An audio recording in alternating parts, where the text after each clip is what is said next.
सभी परिजनों को मेरा प्रणाम। आशा करती हूँ मेरे सारे ही भाई बहन स्वस्थ व प्रसन्न होंगे। आजकल हम स्वाध्याय कर रहे हैं ऋषि युग्म का परिचय। ये पुस्तक है जिसमें परम पूज्य गुरुदेव और वंदनीय माता जी के जीवन की मुख्य घटनाओं को बताया गया है कि कब गुरुदेव और माता जी के जीवन में कौन कौन सी घटनाएं घटी। इसमें अब तक 5 वीडियोस बन चुकी हैं और आज की ये वीडियो इसकी 6वीं वीडियो है। तो चलिए शुरुआत करते हैं। महाप्रयाण की घोषणा।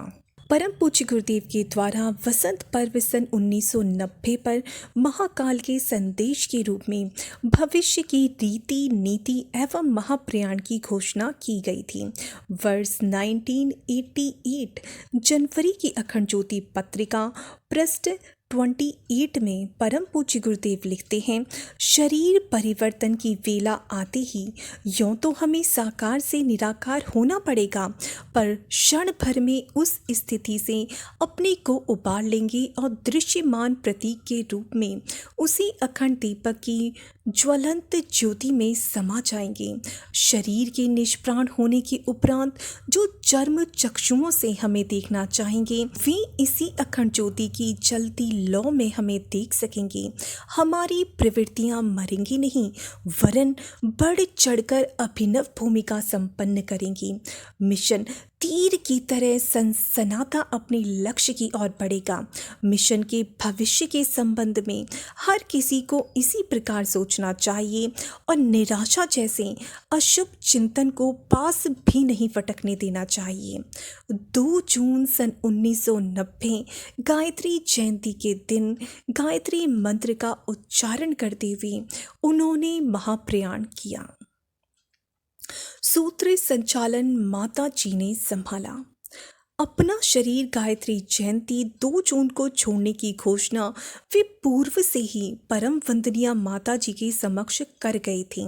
इस अवधि में परम वंदनीय माता जी ने अपने ऊपर पूरा संतुलन रख 2 जून को अपने आराध्य के महाप्रयाण के बाद करोड़ों बच्चों को हिम्मत बंधाकर 1, 2, 3 और 5 अक्टूबर सन 1990 शरद पूर्णिमा के संकल्प श्रद्धांजलि समारोह में उपस्थित 15 लाख परिजनों के माध्यम से जन जन को आश्वस्त कर दिया कि यह दैवी शक्ति द्वारा संचालित मिशन आगे ही आगे बढ़ता चला जाएगा। देव स्थापना का क्रम चलाकर लाखों घरों में आदिशक्ति गायत्री माता को स्थापित कराया गया। इसके बाद सन 1992 में 6 से 8 जून के बीच शांति कुंज में विराट शपथ समारोह का आयोजन कर देव संस्कृति का विस्तार करने के लिए लाखों लोगों को संकल्प दिलाया। 1992 में ही वंदनीय माता जी द्वारा अश्वमेध यज्ञों की श्रृंखला की घोषणा की गई। उनके द्वारा प्रारंभ कराई गई अश्वमेध श्रृंखला का पहला यज्ञ 8 से 10 नवंबर 1992 को जयपुर में हुआ। इस प्रकार 18 अश्वमेध यज्ञ माता जी के मार्गदर्शन में ही संपन्न हुई। इस अश्वमेधिक पुरुषार्थ ने वातावरण परिशोधन, सूक्ष्म जगत के नवनिर्माण एवं सांस्कृतिक वैचारिक क्रांति के नए आयाम प्रस्तुत किए। जन जन में गायत्री और यज्ञ की चेतना का विस्तार किया। क्या कुछ नहीं समाया था वंदनीय माता जी के व्यक्तित्व में।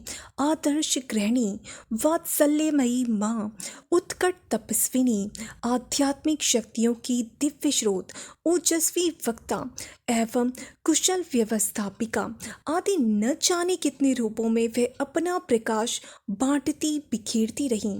उनके जिस रूप को जिसने देखा मुग्ध होकर देखता ही रह गया। जिनके हाथ में देश और समाज ने अपनी बागडोर सौंपी है वे सब भी माता जी के सामाजिक सांस्कृतिक अनुदानों की चर्चा करते नहीं थकते। माता जी का महाप्रयाण।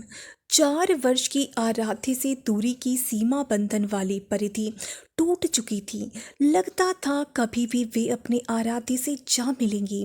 पूज्यवर जिस समाज यज्ञ में संविधा की तरह चले उसमें अपनी अंतिम भविष्य की आहुति देती हुई परम वंदनीय माता जी ने भाद्रपद पूर्णिमा 19 सितंबर सन 1994 को महालय श्राद्धारंभ की वेला में महाप्रयाण कर उस विराट ज्योति से एकाकार हो गई। युग संति महापुरुष चरण की महापूर्णाहुति 2 चरणों में संपन्न की गई। प्रथम कार्तिक पूर्णिमा 3 से 7 नवंबर 1994 पावन जन्मस्थली आवलखेड़ा आगरा में 1251 कुंडीय यज्ञ से संपन्न हुई। द्वितीय क्रमशः विराट विभूति ज्ञान यज्ञ लाखों दीपों के माध्यम से दिल्ली में अक्टूबर सन 2000 में संपन्न हुई। कार्तिक पूर्णिमा 7 से 11 नवंबर सन 2000 को 1551 कुंडीय गायत्री एवं सृजन संकल्प विभूति महायज्ञ के रूप में गंगा की गोद हिमालय की छाया शांति कुंज हरिद्वार में संपन्न हुई। अनुदानों की वर्षा। जो भी पूज्य गुरुदेव के पास आया वे उसे जी भर अनुदान देते रहे, कभी निराश नहीं लौट आया। कुछ गिने चुने अमिट प्रारब्ध ग्रस्तों को छोड़कर प्राय उन सभी की उन्होंने भरपूर सहायता की जो तनिक से सहायता या सहयोग पाने की इच्छा से उनके पास आया। सदैव यह कहा कि हमारे पास कुछ नहीं, हम अपनी माँ से मांगेंगे, वह जो भी मदद संभव होगी करेंगे। कभी यह नहीं कहा कि हम यह करेंगे। यह उनकी सबसे बड़ी महानता थी। प्रत्यक्ष सिद्धियों की चर्चा करने वालों को यह समझ पाना मुश्किल है कि उनकी अगणित सिद्धियों विभूतियों में एक यह भी थी कि वह जिसे चाहते अपना बना लेते थे। विकसित संवेदनशीलता, सहज सौहार्द की वृत्ति कहें या जन्मजात संस्कार कहें अथवा 24 महापुरुष चरणों की सिद्धि उनके कारण रही हो, पर गुरुदेव में सबको अपना बना लेने की एक अद्वितीय क्षमता थी। अब तक प्राय 50 से अधिक शोध प्रबंध पूज्य वर्गीय व्यक्तित्व कृतित्व पर विभिन्न विश्वविद्यालयों से प्रस्तुत किए जा चुके हैं और आगे भी होते रहेंगे। आज के लिए इतना ही, और अगले वीडियो में हम देखेंगे कि कौन कौन सी प्रशस्तियाँ व सम्मान परम पूज्य गुरुदेव को विभिन्न लोगों और संस्थानों द्वारा दी गई और गुरुदेव के संबंध में महापुरुषों के क्या अभिमत हैं। तो इन्हीं शब्दों के साथ आज मैं अपनी वाणी को विराम देती हूँ और आशा करती हूँ मेरे सारे ही परिजन गुरुदेव की वाणी को अवश्य ही सुनते होंगे और कुछ ना कुछ अंशों में अपने जीवन में अवश्य ही अपनाते भी होंगे। सभी को प्रणाम। जय गुरुदेव, जय श्री राम।